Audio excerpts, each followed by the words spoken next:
Welcome, everybody, to The Late Show. I'm your host, Stephen Colbert. Et rien que de voir ces gars, ça me ramène vraiment. Je veux dire, je me souviens encore de mon dernier jour au Daily Show comme si c'était hier. Je ne peux pas le mettre en mots. Stephen Colbert n'était pas censé réussir dans The Daily Show. Du moins, pas comme il l'a fait. Son esprit vif a fait de lui une personne remarquable. Mais derrière ses rires se cachait une pression incessante pour répondre à des attentes extrêmement élevées, le poussant presque à ses limites. Son personnage satirique a-t-il brouillé les frontières entre comédie et réalité? Même pour lui? Et quel moment critique a amené Jon Stewart à reconnaître le potentiel de Colbert et à le laisser franchir le pas? Rejoignez-nous pour découvrir les décisions audacieuses qui ont transformé Stephen Colbert en une icône de la soirée. L'histoire derrière les débuts de Stephen Colbert. Lorsque Stephen Colbert est entré dans les studios de comédie, Central en 1997 personnes ne savaient qu'il envisageait l'avenir de la satire politique. En tant que nouveau venu nerveux du Daily Show, Colbert était si inconnu que l'équipe n'arrêtait pas d'oublier son nom. Mais cela était sur le point de changer d'une manière que personne n'aurait pu prédire. Fraîchement issu de la scène d'improvisation de Chicago, Colbert a rejoint The Daily Show lors de sa deuxième saison, alors que Craig Kilborn était encore l'animateur. À l'époque, la série se moquait davantage de la culture pop que de la politique. Colbert, avec seulement 3 autres correspondants, s'aventurait à filmer des segments qui imitent de manière ludique des reportages sérieux sur les réseaux. Ses débuts n'ont pas été faciles.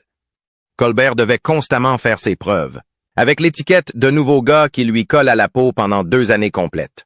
Mais tout a changé en 1999 lorsque Jon Stewart a pris la relève en tant qu'animateur. Stewart a vu quelque chose de spécial chez Colbert. Un talent rare pour transformer une actualité sérieuse en comédie intelligente sans en perdre le message. Sous la direction de Stewart, le Daily Show a commencé à s'attaquer à des problèmes plus importants, notamment lors de l'élection présidentielle de 2000. C'est là que Colbert a véritablement trouvé sa voie. Il a créé un personnage qui allait changer à jamais la comédie. Un expert conservateur hilarant et pompeux qui était, selon les propres mots de Colbert, un idiot bien intentionné, mal informé et de haut rang. Ce qui différenciait Colbert, c'était son engagement envers le personnage. Alors que d'autres correspondants effectuaient des interviews directes, Colbert jouait intentionnellement le rôle d'un expert insensé, utilisant des jeux de mots intelligents et une logique ridicule pour dénoncer l'absurdité de la politique et des médias. Ces segments sont devenus si populaires que d'autres correspondants comme Rob Corddry et Ed Helms ont ouvertement admis avoir copié son style lorsqu'ils ont rejoint l'émission. Certains des moments les plus mémorables de Colbert sont issus de ses partenariats avec d'autres correspondants. Ces débats entre Evan Stefan et Steve Carell sont devenus des classiques instantanés. Les 2 comédiens se déchaînant de manière hilarante, au lieu de discuter des sujets réels. Son segment, This Week in God, doté d'une machine divine rotative, abordait l'actualité religieuse avec un équilibre parfait entre respect et ridicule. Dans les coulisses, Colbert faisait bien plus que simplement jouer. Il a écrit et édité la plupart de ses propres pièces, faisant preuve d'un côté perfectionniste qui lui sera très utile plus tard.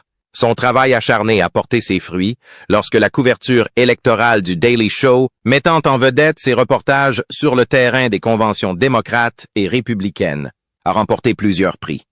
Le succès de la série lui apporte une reconnaissance et les talents de Colbert ne passent pas inaperçus. Entre 2004 et 2006, il a remporté 3 Emmy Awards en tant qu'écrivain pour The Daily Show. Mais peut-être plus important encore, il développait une voix unique qui connectait les téléspectateurs.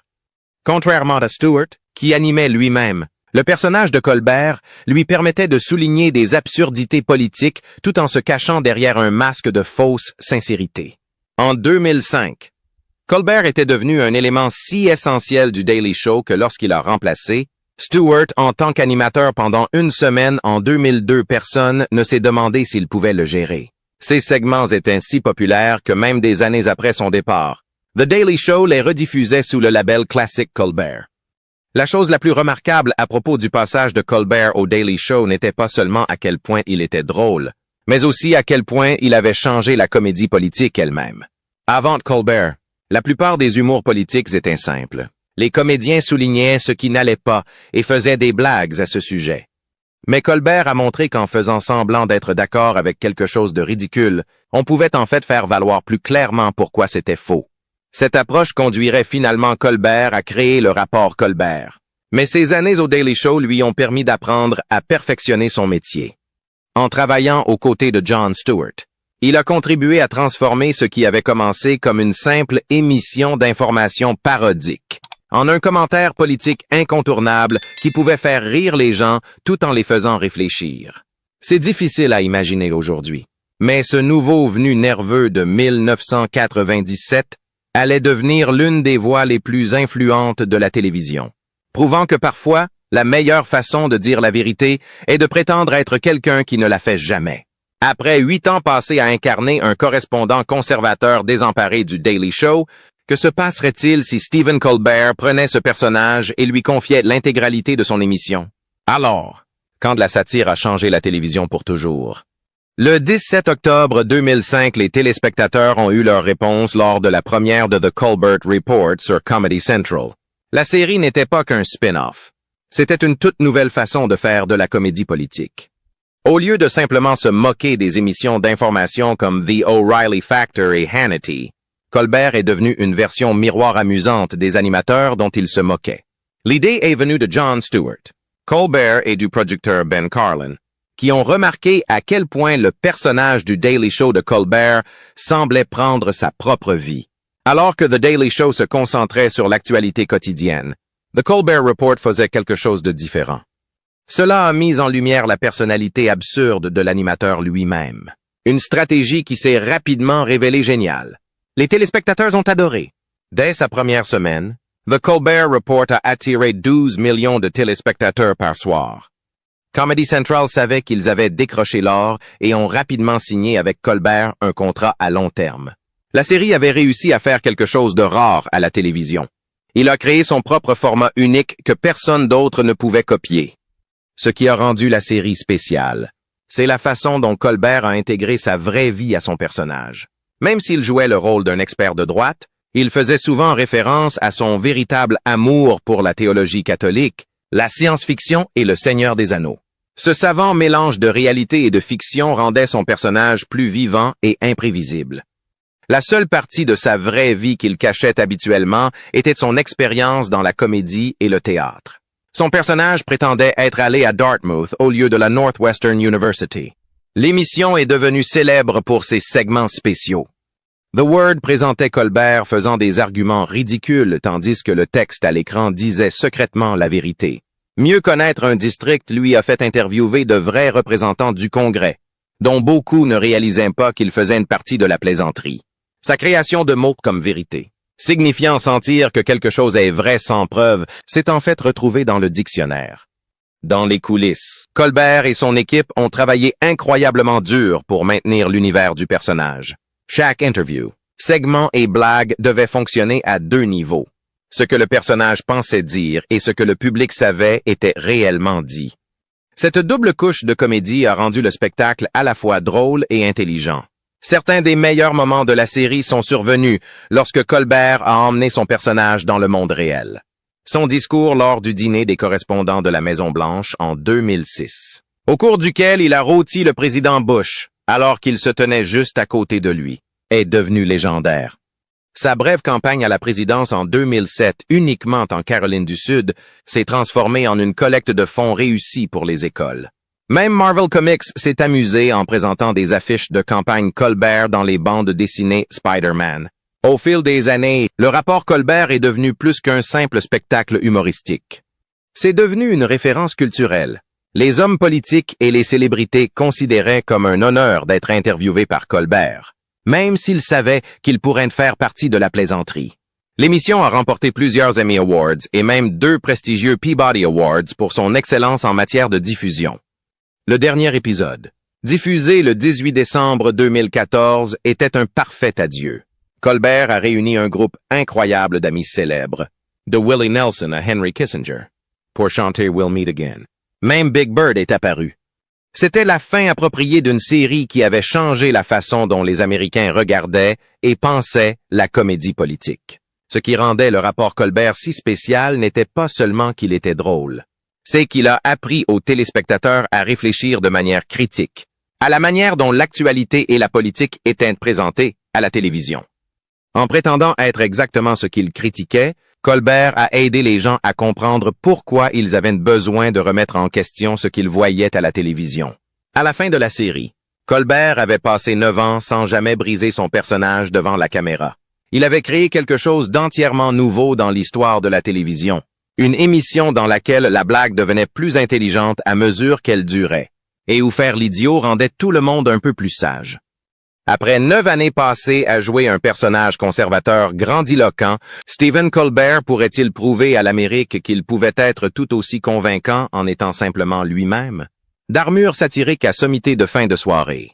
La réponse est arrivée le 8 septembre 2015, lorsque Colbert a succédé à David Letterman au Late Show, marquant ainsi l'un des plus gros paris de la télévision. Cette fois, contrairement à ses émissions précédentes, Colbert ferait face à son public sans son célèbre personnage en armure, juste lui-même, assis derrière l'un des pupitres les plus célèbres de la télévision. Le changement a été spectaculaire. Alors que Letterman's Late Show s'était davantage concentré sur les discussions avec des célébrités et les cascades idiotes, Colbert a orienté la série dans une direction plus politique. Son premier invité n'était pas une star de cinéma faisant la promotion de son dernier film. Il s'agissait de George Clooney.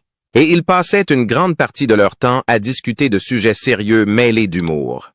Dans les coulisses, Colbert construisait quelque chose de plus grand qu'un simple talk show. Il a créé Spartina Productions, du nom d'un type d'herbe originaire de sa bien-aimée Caroline du Sud. Grâce à cette société, il a commencé à produire d'autres émissions comme Tuning Out the News et Fairview. Mais sa création la plus innovante est peut-être Scripto, un logiciel spécial qu'il a développé avec l'écrivain Rob Dubin et qui aide les auteurs de comédie à travailler ensemble depuis différents endroits. Le Late Show a fait face à son plus grand défi en 2023 lors de la grève de la Writers Guild of America. Au lieu de sombrer complètement dans l'obscurité, Colbert s'est associé à d'autres animateurs de fin de soirée, Jimmy Fallon, Seth Meyers, Jimmy Kimmel et John Oliver pour créer un podcast intitulé Strike Force 5. Le but du spectacle n'était pas seulement un divertissement. Cela a aidé à soutenir les membres du personnel qui étaient au chômage pendant la grève. Les problèmes de santé ont mis à l'épreuve la résilience de Colbert. En 2020, il a révélé qu'il souffrait de vertige, une condition qui donne aux gens l'impression que la pièce tourne. Il a plaisanté à ce sujet à l'antenne en disant « C'est presque amusant jusqu'à ce que j'oublie. Puis je me lève, puis je tombe. » La pandémie de COVID-19 l'a frappé à 2 reprises. Une fois en avril 2022, puis de nouveau en octobre 2023. Mais sa crise médicale la plus grave est survenue en novembre 2023, lorsque son appendice s'est rompu lors de l'enregistrement d'une émission. Comme je l'ai déjà mentionné, la dernière fois que je faisais The Late Show, il y a presque 3 semaines, j'ai dû me faire opérer d'urgence pour une rupture d'appendice. Toujours professionnel. Il a essayé de cacher sa douleur en interviewant le célèbre chef José Andrés, même si les mouvements de danse enthousiastes du chef lors d'un segment de cuisine n'ont pas aidé. À travers tous ces défis, Colbert a conservé son commentaire politique pointu, tout en ajoutant des touches plus personnelles au spectacle. Il partage souvent des histoires sur sa vie de famille et n'hésite pas à montrer ses émotions lorsqu'il aborde des sujets sérieux. Cette authenticité l'a aidé à établir un type de connexion différent avec son public que celui qu'il avait sur The Colbert Report. Le salon a également embrassé l'innovation. Pendant le confinement pandémique, Colbert a filmé des épisodes depuis son domicile, parfois avec l'aide de sa femme, Evie. À son retour en studio, il a apporté une nouvelle énergie au format traditionnel de fin de soirée, mélangeant des interviews sérieuses avec des dirigeants politiques et des segments ludiques avec des célébrités du divertissement. En 2024, Colbert avait encore élargi son influence, devenant producteur du jeu télévisé de comédie de fin de soirée de CBS, After Midnight, aux côtés de sa femme. Il a également poursuivi son engagement en faveur d'œuvres caritatives et de causes sociales, en utilisant sa plateforme pour sensibiliser aux problèmes qui lui tiennent à cœur. Ce qui rend l'évolution de Colbert dans The Late Show remarquable, c'est la façon dont il a réussi à conserver son esprit politique vif, tout en montrant davantage sa vraie personnalité. L'homme qui se cachait autrefois derrière un personnage se sent désormais confortablement dans sa peau. mêlant commentaires sérieux, chaleur et humour authentique. Avec le recul, la transition de The Colbert Report à The Late Show ne consistait pas seulement à changer de plage horaire ou de réseau. Il s'agissait d'un artiste assez courageux pour laisser tomber son masque et croire que son vrai moi pouvait être tout aussi engageant que son célèbre personnage. À travers les crises nationales, les problèmes de santé personnelle et les grèves industrielles, Colbert a prouvé que l'authenticité peut être tout aussi puissante que la satire. Alors que Stephen Colbert trouvait sa voix authentique dans The Late Show, beaucoup se demandaient comment un comédien qui prétendait autrefois n'être pas particulièrement politique était devenu l'un des commentateurs politiques les plus influents d'Amérique. Les racines de Reagan deviennent révolutionnaires tard dans la nuit. Le parcours de Stephen Colbert est vraiment intéressant. Lorsqu'il était à l'Université Northwestern, il soutenait Ronald Reagan et suivait les idées conservatrices courantes à l'époque.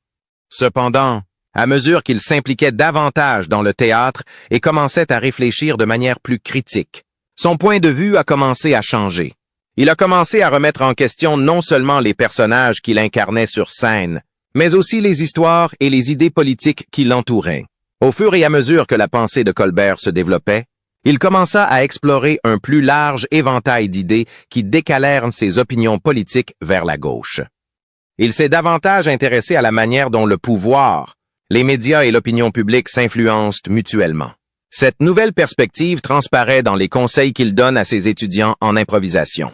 Il les a encouragés à lire l'ouvrage de Noam Chomsky, un critique bien connu du pouvoir politique et des entreprises. En leur suggérant de se plonger dans les idées de Chomsky, Colbert a montré son intérêt croissant pour la remise en question des visions traditionnelles et la remise en question de problèmes sociétaux plus vastes. Ce qui rend Colbert unique, c'est sa volonté de critiquer toutes les parties. Durant les années Obama, il s'est prononcé contre les frappes de drones et les tactiques de surveillance de la NSA. Lorsque Hillary Clinton s'est présentée à la présidence en 2016, il ne s'est pas retenu, la décrivant comme quelqu'un qui représentait la corruption systémique courante à Washington, D.C.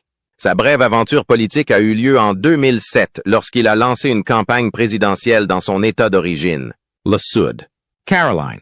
Bien que conçue en partie comme une satire, la campagne a eu un réel impact. Il a permis de récolter 68 $0 pour les écoles de Caroline du Sud via DonorsChoose.org. Même après la fin de la campagne, Marvel Comics l'a maintenu en vie dans son univers, en présentant des affiches de campagne Colbert dans les bandes dessinées Spider-Man. Sur les questions d'actualité, Colbert prend des positions claires. Il soutient Medicare pour tous, le considérant comme une solution raisonnable à Obamacare.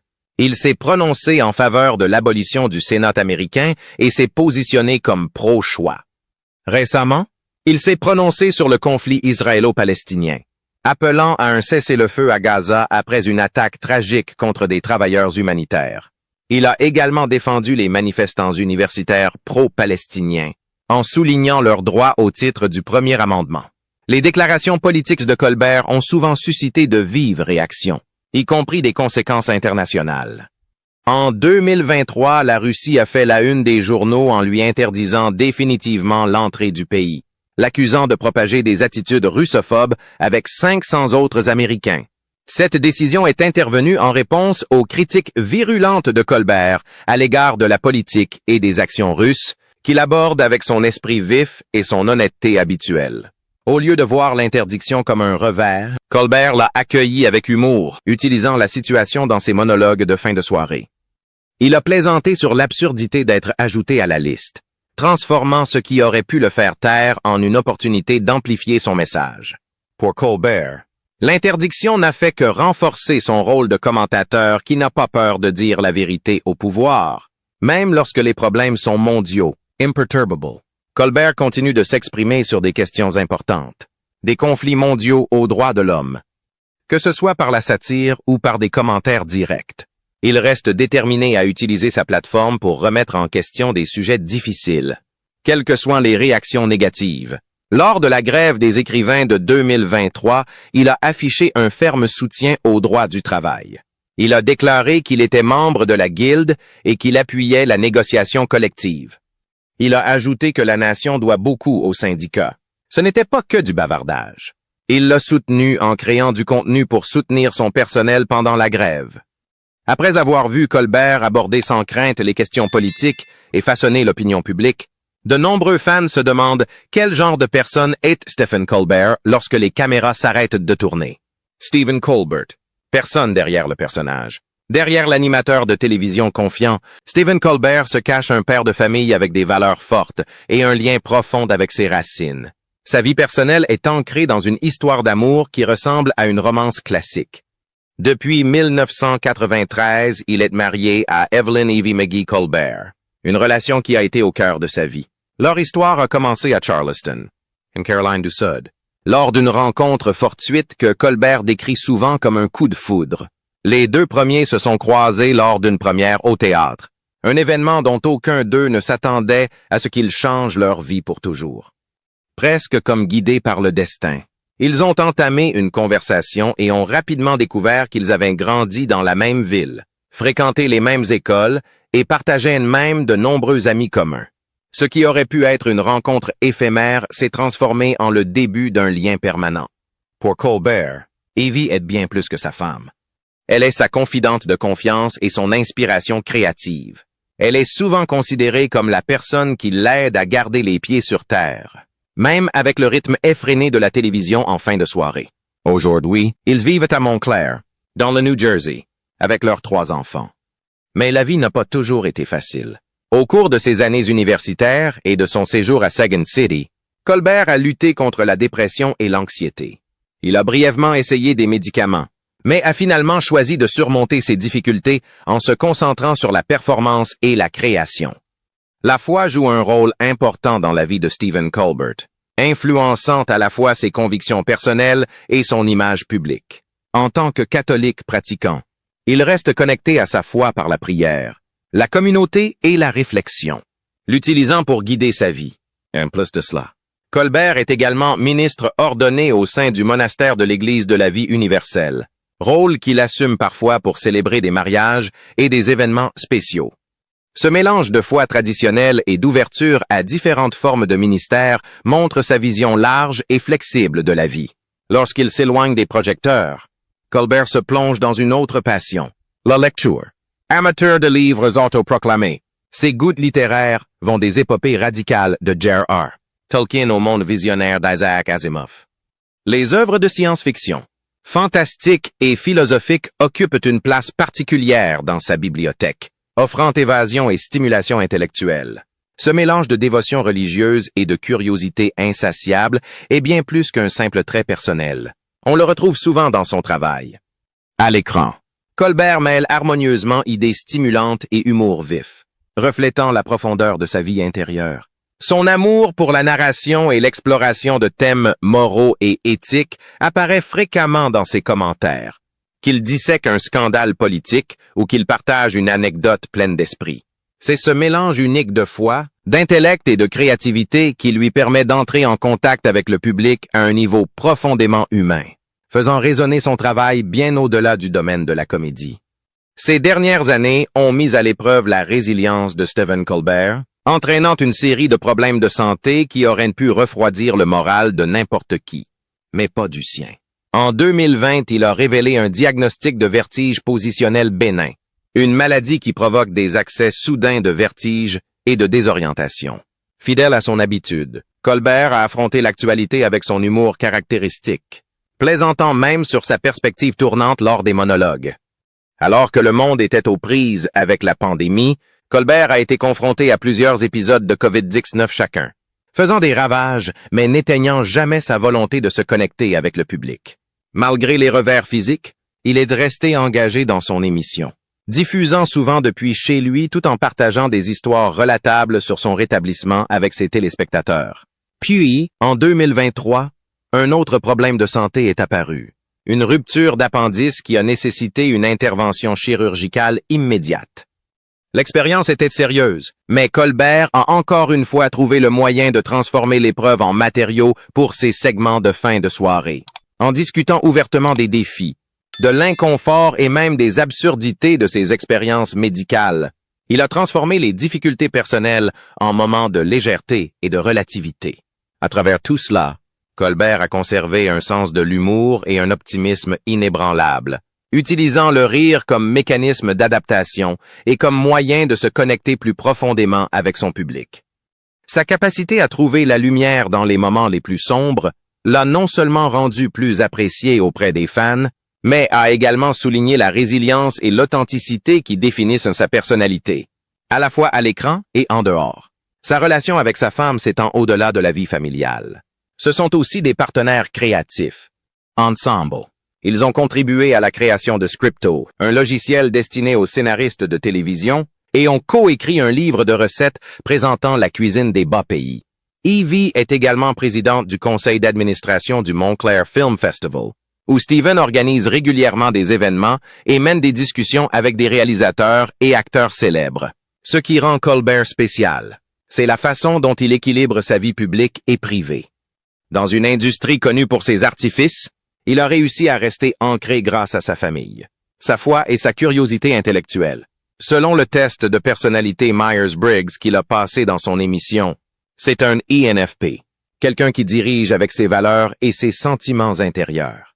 Malgré tout son succès, Colbert n'a jamais perdu le contact avec ce qui compte le plus pour lui, la famille, la créativité et l'utilisation de sa plateforme pour faire la différence.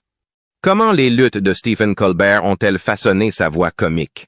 Le personnage satirique de Colbert est-il une façon de lutter contre le côté sombre de la célébrité? Faites-nous part de vos réflexions dans la section commentaires ci-dessous. N'oubliez pas d'aimer, de partager et de vous abonner. À bientôt.